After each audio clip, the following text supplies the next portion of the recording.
bonsoir et bienvenue sur le plateau de votre émission sur la Bapalabre. Ce soir, nous avons le plaisir de vous présenter un sujet très important qui concerne toujours l'Afrique, où nous allons justement décortiquer la question de calamité qui touche aujourd'hui le continent africain. Pour analyser justement cette question, nous avons sur ce plateau des hommes de Dieu, certains en tout cas, et au milieu de ces hommes, il y a une femme intellectuelle et activiste ici, dans ce pays en Angleterre, qui ont accepté justement de participer à cette émission. Il s'agit donc de Madame Nadine Hagen. Bonsoir, madame. Bonjour, bonsoir. Et de Dr Michel Sacramento. Vous êtes congolais de Brazzaville, n'est-ce pas? Oui. Et serviteur de Dieu en même temps.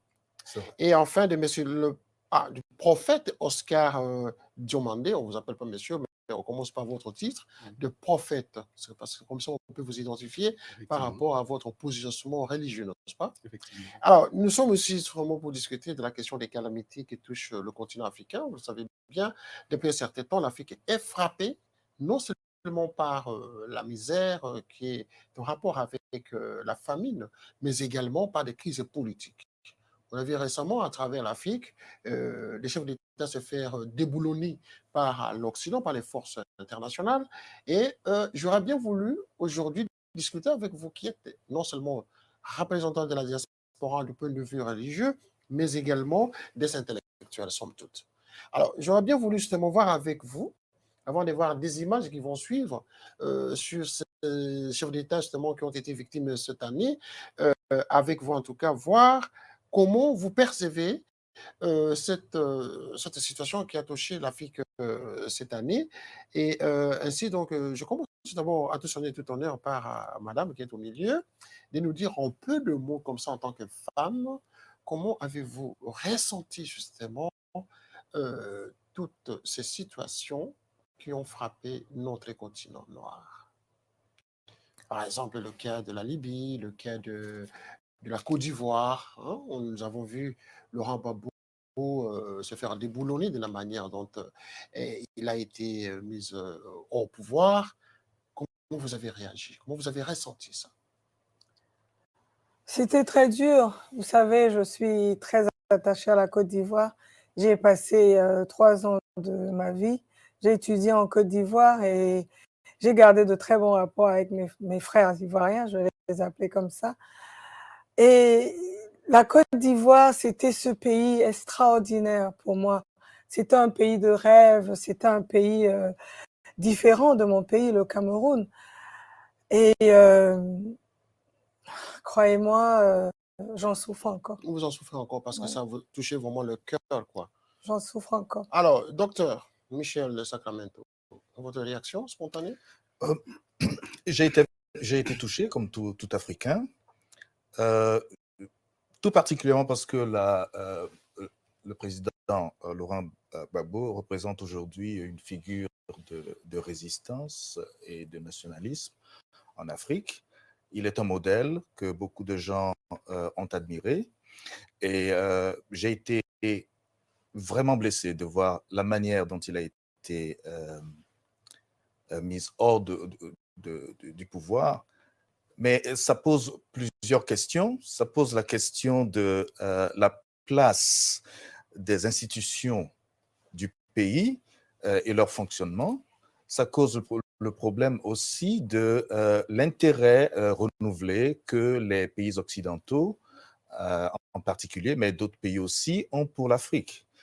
À mon avis, les choses ne se passent pas sans raison. Il doit y avoir de bonnes raisons pour lesquelles nous voyons aujourd'hui une résurgence de l'influence de ces pays, des ex-colonies, mais aussi récemment de la Chine, de l'Inde, qui ont des intérêts de plus en plus marquants en Afrique. D'accord. On va parler justement de la deuxième partie de cette émission, hein, l'implication de ces forces extérieures, c'est-à-dire des multinationales qui veulent justement, coûte que coûte, rentrer en Afrique. Alors, mais je vais faire le tour de table, en tout cas, avec le prophète Oscar, vous qui êtes ivoirien, n'est-ce pas? Oui, je suis Et ivoirien. comment vous réagissez justement, non seulement par rapport à la Côte d'Ivoire, mais aussi l'Afrique en général, hein. C'est le thème, en tout cas, de ce soir.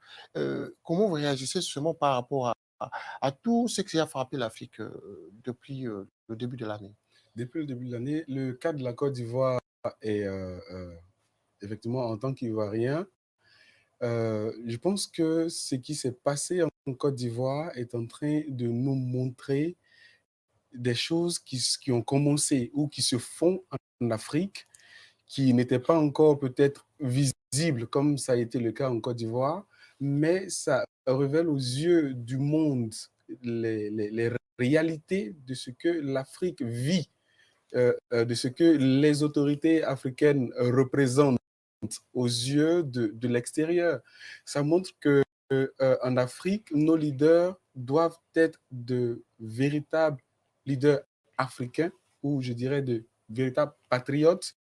Le cas de la Côte d'Ivoire, c'est très triste. Je suis ivoirien. J'étais en Côte d'Ivoire pendant le premier tour des élections.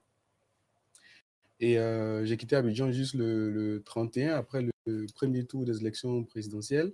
Et j'ai suivi vraiment de très près l'évolution de la crise.